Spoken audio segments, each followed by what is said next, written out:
Hey guys! Ah, mamaya ko na po itutuloy yung aking pagtiklop ng damit ko. Maghihiwa muna tayo ng pakwan. Mamaya ko na itutuloy yung tinitiklop kong damit kasi mamaya magiging busy na ako na ituloy yung mga apo ko. Kaya maghihiwa muna tayo ng pakwan. Ito po yung pakwan. Oh. Ayan, laki no. Hiwain po natin siya. Ayan. Kasi mahirap, ano ito hiwain eh. Mahirap hiwain. Ayan. Ayan. Ano natin siya, sunod-sunod.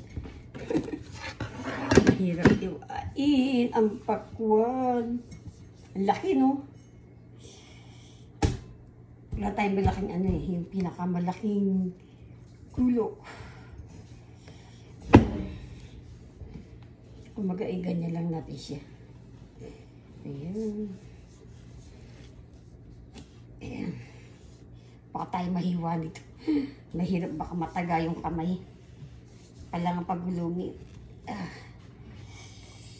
Ayan. Kailangan alihin muna natin ito sa gilid. Kung ano yung ano. Ayan. Ang hirap nito, no? Ang bigat. Ang hirap biyakin. Ang malakas na pumabiyak nito yung apo ko mabibiyak niya to. Ayan. Ayan. Mabiyak na. Pero hindi naman siya gano'ng mapula. Tapos nalagyan natin dito sa container. Ayan. Dito lagyan sa sangkalan. Dumulas pati sangkalan sa bigat ng ano. Ayan. Bigat. Ang hirap ibiyakin. Isang araw, nakarating ko bumilikan pakwan, hindi gano'ng matanis. Pag bulito ng anak ko ito pakwan. Hindi siya sa prutas. Kahapon niya lang ito binili. Kahapon, May 1. Yun kasi, binilang kami milon. Ginayat ng apo ko. Mapait. Hindi nagsusunod ng anak ko. Kasi kinayos ko sinama yung balat kaya kumait. Ayan. Ay, nako. Kakunin natin yung isang mahaba-haba. Ayan. Sana matanis to. Watermelon. Ang hirap iwain. Teka, tikman nga natin kung matanis.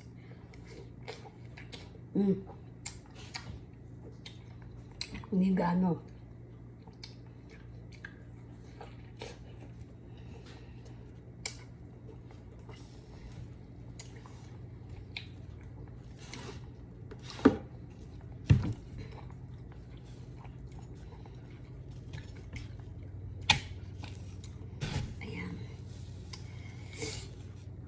Ay, nako.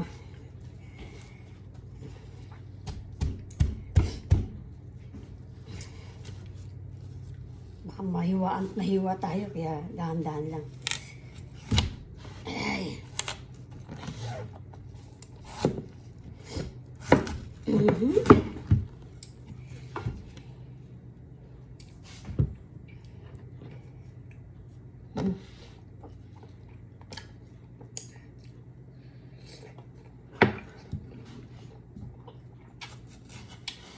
Sa patikim-tikim, maano lang tayo ito babubusog. Ayan. Hiwa-hiwa lang.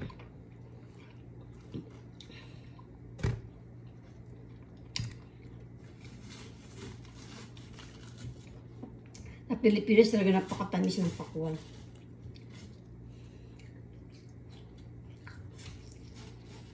Sarap.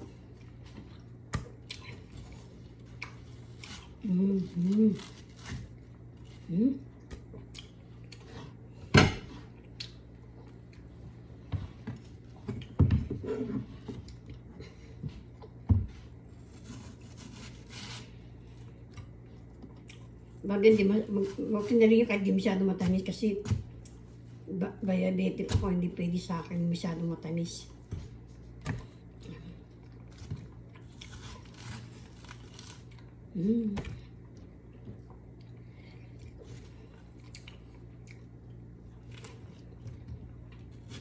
Ganito nangyari dun sa ano eh, sa milom. Iba meron pa natitira, siguro nasimot sa pagkakayo. Kaya mapait. Tulad ko nga, sinisimot ko.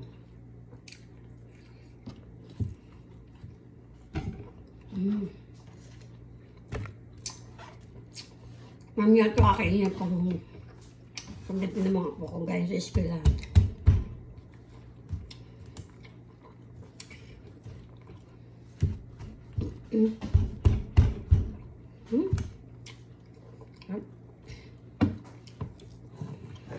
Hindi pa rin mahiwa. Kailangan may makakay ka bago mo siya ano yun. Hindi matalas sa chilyo natin eh. Kung matalas siya, madali hiwain.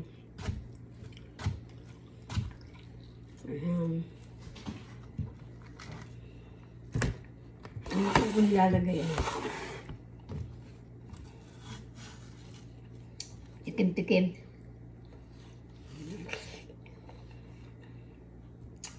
Hindi gaano matamis. Tulad ng dati, binili namin.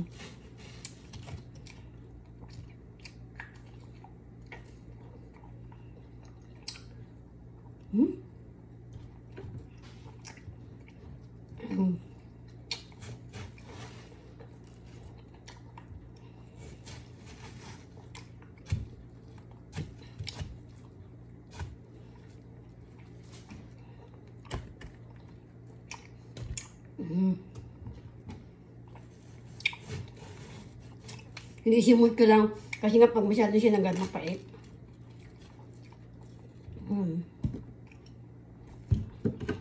Sa basura baka sa lagayan ng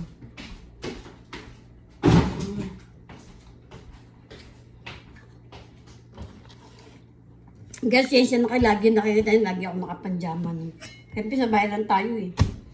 Kaya, motive ko lagi nakapanjama. Kahit mainit malamig, lagi ako nakapanjama. Ewan ko sa Pilipinas, ko lagi pa rin nakapanjama pag umuwi ako.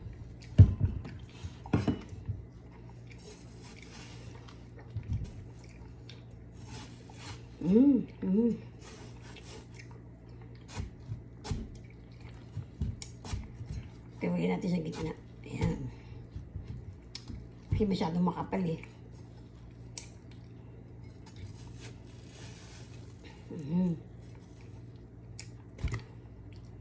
Naalala ko po ito, maliit ako.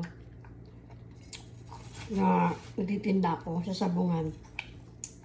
Kasi pag may derby, titinda ako ng lalako kong pinya, tsaka pako. Kaya alam ko paano maghiwa. Kasi nakikita ko dun sa tiyahin ko.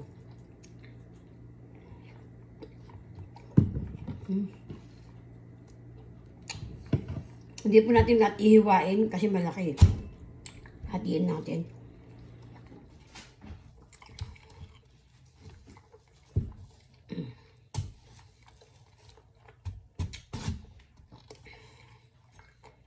Dahil ginagamit ko na isang itak tsaka isang kutsilyong mahaba.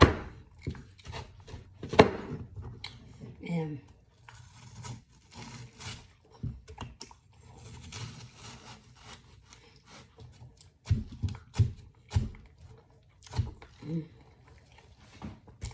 Ganyan lang po. Parang ano to pa ko, parang malabo eh. Hindi siya sariwa. Paano kumbaga? Hindi green ng balat.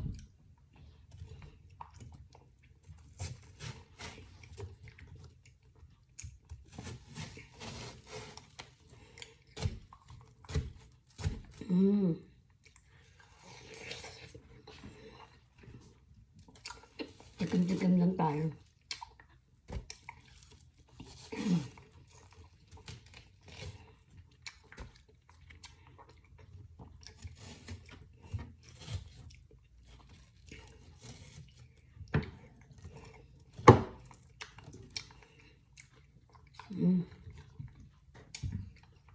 Simutin natin.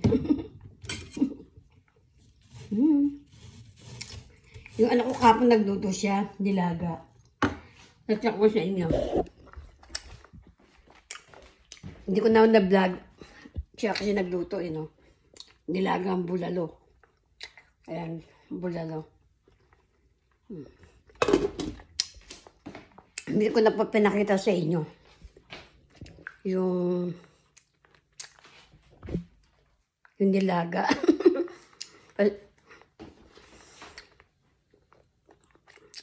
Pero tapos na po tayo maghiwa. Ayan. Ayan na po yung pakwan. Ano siya, hindi matamis. Masarap kasi matamis, no?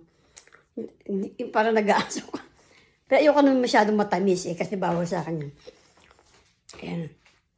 Ay, nako. Tingin po tayo sa labas. Naman tahimik, no? Bagay gusto ko naman yan tahimik Nasanay na ako mag-isa. Ay, siyempre.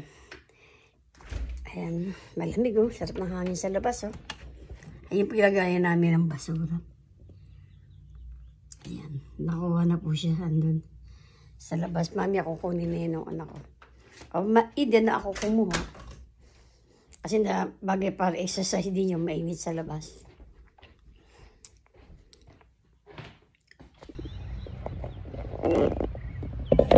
Hello guys, kukunin po natin yung basurahan namin.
Kinuha ko na po yung basura. Mami, papasok ko, buksan ko yung garainan.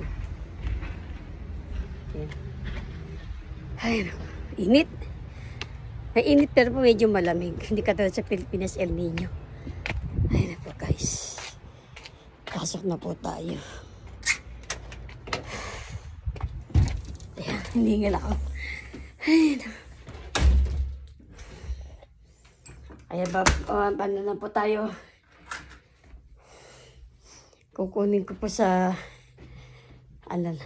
sa garahe yung basura namin. Buksan ko yung garage.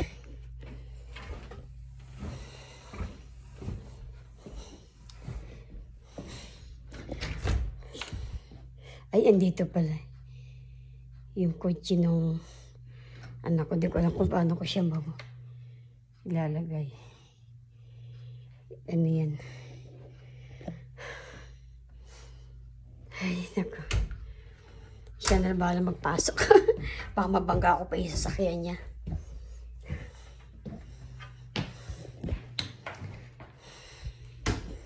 Hikigaya, ito na po. Po continuation na po ako mag tiklop ng damit.